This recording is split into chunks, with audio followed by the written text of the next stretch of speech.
E aí, vamos embora, gente? Agora, né? Nós vamos abrir aí, ó, o livro na página 104 de vocês, ok? Onde fala aí sobre a distribuição da indústria e dos capitais estadunidenses e chineses no mundo, ok? E no Brasil, né? A gente não pode esquecer disso. China, né, gente? Logo agora, falar sobre China. Mas temos que falar, gente, e nada de xenofobia, por favor. Então, eu tenho aí, deram origem a dois principais padrões de localização industrial, a concentração e a dispersão industrial, não é isso, gente? Essa dispersão é justamente na busca de um maior mercado consumidor, beleza? Então, eu tenho aí a concentração durante a primeira Revolução Industrial. Vamos ver todo o processo histórico, né? Durante a primeira Revolução Industrial, a localização das indústrias tinham que ser próximos às reservas de carvão mineral, ou seja, próximo às minas de carvão, certo? E aí, durante a segunda, quando se chega à segunda Revolução Industrial, aí já muda até a configuração, não é mais o carvão mineral, apesar que até os dias atuais ainda utilizamos muito o carvão mineral. Porém, com a segunda Revolução Industrial, passamos a usar o carvão mineral, o petróleo e a eletricidade. Lembrando que a hidrelétrica também era utilizada até mesmo antes da primeira Revolução Industrial. Se você for olhar como é que os moinhos funcionavam, era com a força o quê? Hidráulica. Só que não com o potencial que nós estamos habituados e nem com o potencial que teve aí durante a segunda Revolução Industrial. Beleza? Então, esse aí foi o diferencial. Então, a partir da segunda Revolução Industrial, isso já no final do século XIX, né? A localização passa a ser influenciada da indústria de acordo aí com a crescente, com a necessidade, melhor, de novas fontes energéticas, ok? Então, aí vem a questão, por exemplo, dos navios petroleiros, a construção de oleodutos, as redes de transmissão de energia, né? Que vem assegurar o abastecimento das indústrias. Nós temos aí, então, uma dispersão industrial, ou seja, as indústrias passam a ficar espalhadas, tá legal? E aí muda-se, então, a configuração.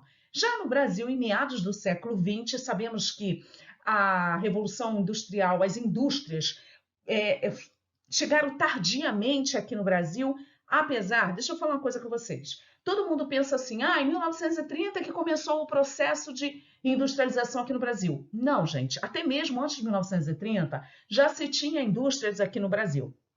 Porém, não era com tanto incentivo, não havia um incentivo por parte governamental. Se dava preferência a ir por produtos importados.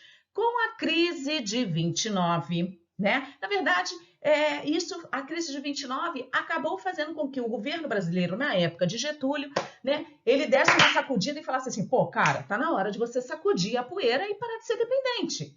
Né? E é quando, então, matéria que vocês já estudaram, Getúlio, então, passa a incentivar a indústria nacional, né? Principalmente a indústria de base, né? E aí é que vem a questão aí, né?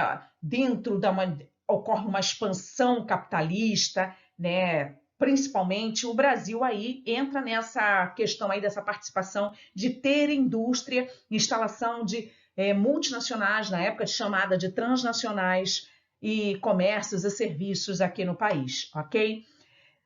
Qual foi o estado, né? Nós temos aí São Paulo e Rio. Afinal de contas, eu falei que toda indústria, para se instalar, ela procura uma boa localização geográfica no espaço. E o que seria essa boa localização? Galera, eu falei, né? Rodovia, aeroportos, portos, né? Ferrovias. Cara, quais duas cidades do país que já tinham essa infraestrutura, que já tinha questão de eletricidade, né? Então, que interessava, que já tinha mercado consumidor, que já que apresentava mão de obra já qualificada. Era quem? Rio e São Paulo. Então, ela se tornou aí a menina dos olhos de todas as indústrias. Por isso, essas duas cidades são consideradas metrópoles, né? Aí, principalmente São Paulo, metrópole global, uma forte influência dentro da questão capitalista mundial. Não podemos esquecer isso. Bem, aí eu vou falar para vocês sobre a questão da... Voltando aí, entenderam o que acontece dentro desse fator? Então, vamos lá. nos casos aí, capitais estadunidense, chinês no mundo e no Brasil, é o que eu acabei de falar. Gente, África. E professora, mas eu tô sabendo que o continente africano tem pobreza pra caramba. Claro que tem. Na parte central, a África do Sul está crescendo. Tanto é que a China, caraca, quando a gente falou sobre os BRICS, eu já disse isso, né? Tanto é que a China fez questão que a África do Sul entrasse. Por quê? Apresenta mão de obra qualificada, apresenta mercado consumidor. Gente, sabe aquele produto Xiaomi? Se você for aos países do continente africano, você acha que é a Apple que está tomando conta? Não, lindinho, é Xiaomi. São eles que estão tomando conta, tá? Por quê? O mercado consumidor, ele está apresentando um produto mais barato do que o norte-americano, então começa a corrida comercial. No próprio Brasil, eu tenho muitos colegas que já têm o celular, tem tablet. Pô, cara, tem vários produtos aí, não só no Brasil, como nos países da América Latina. Mas nos países do continente africano, então na África do Sul, bomba! Galera, se você for pegar aí qualquer produto nosso, você vai ver made in China. Eu falei isso em sala de aula, tá? Então, isso é um regime de flexibilização de produção, tá? Vai buscar aonde tem o melhor mercado, ok?